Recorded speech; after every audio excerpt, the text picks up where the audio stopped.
So yesterday was what I would call a revenge game for Flau'Jae Johnson. Flau'Jae Johnson was absolutely exceptional yesterday against Duke, who are a team, if I'm not mistaken, I think the Duke might have beat them last year. And not only that, like from Kim Mulkey herself about Flau'Jae, she didn't have a good experience with USA basketball with Cara this summer, so she had this date circled. Kim Mulkey on Flau'Jae's emotion towards Cara Lawson. And look, Flau'Jae Johnson rode the bench for Team USA. And I think that might be, like, you could argue is justified. They won Americup at the end of the day. And obviously, lads, if you guys haven't, follow the TikTok, the Mick Hoops TikTok. We've only got 33 followers, but, you know, the Flau'Jae talking about his revenge game yesterday, 4,000 views so far. But, yeah, if you guys are interested, I'll be posting a load of quick videos there. But that being said, Flau'Jae has been real good this year. And it's always an interesting one because it was the same last year with Flau'Jae where however good she was early on in the year, it didn't really matter that much for her draft stock because LSU play nobody out of conference. They play nobody. And this was like their first real out of conference game was today. Because obviously, look, Duke aren't bad. By no means are Duke a bad team. Like, I know they're 3-6 on the year, but you've still got Toby Fournier. You've got the spine of a team that got to the Elite Eight last year. You have most of a team that was I think they started off the year as the number 5 ranked team in the nation. Just because they've had a nightmare start. It does mean that it can take one game and they can come good. A game in which they started as well. 14-1 ahead until Malaysia Fulwadi took over. But Flau'Jae is genuinely, like, I love the fact that, you know, she went at Cara Lawson. Obviously, Flau'Jae herself just posted this on Twitter. Last night was a competitive environment. Duke's an amazing team. Their record does not reflect the grit and toughness. I was fired up for the moment, but I've nothing but utmost respect for Coach Cara Lawson. The coach I my first gold medal with, don't get it twisted, she's a legend. At the end of the day, Flau'Jae didn't play. I don't think even Cara Lawson's going to take, anyone who's played basketball knows that this isn't a personal thing.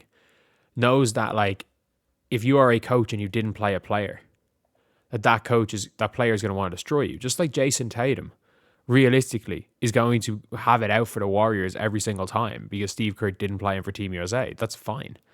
Like, that is absolutely fine. But, yeah, it's one of those things where I don't know why you're making a bigger deal out of this than it is, but it's like everybody knows that she went out to absolutely cook. She went out to cook Duke. She went out to cook Duke because the Duke coach didn't play her. As you can see there, forces a turnover early on in the game. That is a serious pull-up shot. And by the way, Flau'Jae shooting a ridiculously high percentage on threes on mad shit.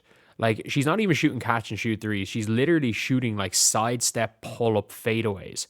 And, you know, she is that dynamic scorer where she would be in the conversation for number 1 if it wasn't Dallas going number 1. I don't know her fit beside Paige Bueckers, realistically. She's about 6 foot tall. That's a serious pass there, though, to her in the corner. That's like an easy jump shot there. But, like, again, her ability to create, that is a serious pass. Her ability to create, again, as a creator, as a scorer, as a shooter, like, that is mad. Like, that spin move is nice. And obviously going down, calling out Cara Lawson for that, running the floor, tough finish. Like, she is absolutely exceptional.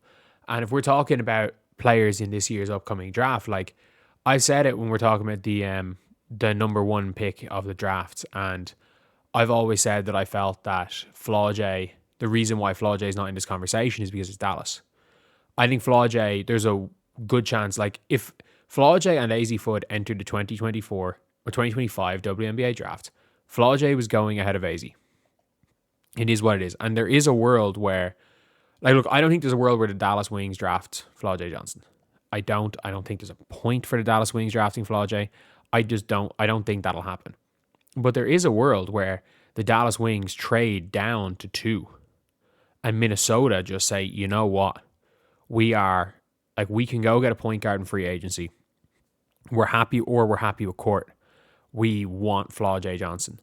Or if Dallas are like, look, if Flau'Jae cements herself as the number one pick and Dallas are like, oh, we kind of still want AZ, trade down to 3 and have Seattle take Flau'Jae, because Seattle might just go, yeah, we're going to keep Sky, we're going to get Flau'Jae in as our like creating 2. We're going to keep Gabby at the 3. At the 4, we have NECA still. Down to 5, we have Dom, and we can use the money we were going to spend on Ezzy to flesh out our bench, to get a proper bench lineup in. Like, she may cement herself as that number 1 overall pick, and you also have to take into account that she has the biggest brand, and that includes AZ Foot. Like, AZ Foot has that huge brand. A lot of that is because it's UConn. Like, we've seen it with a lot of these UConn players, with the exception of, in fairness, with the exception of a Paige Bueckers, maybe a Breanna Steward. Their brand doesn't continue to grow when they leave UConn. Their brand can tend to peak at UConn. But with Flau'Jae, she's only going to get bigger and more popular. I think most of us are kind of not in agreement on that, but most of us can tell that like Flau'Jae is going to be a star. Just in general, in life, is going to be a star. Sure, she was on, I think, did she not finish like make the final of America's Got Talent? But yeah, that's pretty much it. Like, the Flau'Jae revenge game was the first real game they've played this year, and she looked absolutely exceptional in a day where Tanaya Latson looked like her draft stock is tanking. Her draft stock is absolutely tanking. You've got Flau'Jae coming out in her toughest game of the year, in a game where they did not start off well. They didn't start off well. And Flau'Jae made it look like she was the best player on the floor, made it look like she was the player. And especially late in that game, when it went from a close game to a blowout, quite a bit of that was her and Michaela Williams. And in fairness, like, they are good. Like, Kate Koval's a good player. Like, they're a good team. They're a really, really good team, and they're a dynamic team. They're a fun team. And the fact that they stopped their 100-point streak because they decided to dribble the clock out is one of those most, like, we don't care about the streak. We just got 100 anyway. Like, they could have had 100 against a really good defense team. Like, Duke haven't conceded 100 points in 20 years. They literally could have scored 100 on Duke, and they chose not to. So anyway, yeah, let me know what you guys think in the comment section below. Do you guys agree with this? Do you guys disagree with this? What do you guys think? Do you guys think Flau'Jae has a shot going number 1? Or do you guys think she's cemented in kind of the 3, 4, 5, 6 range? I never understood. I will never understand Lauren Betts over Flau'Jae Johnson. I will never understand that debate. But anyway, yeah, that is pretty much it, lads. I'll see you guys.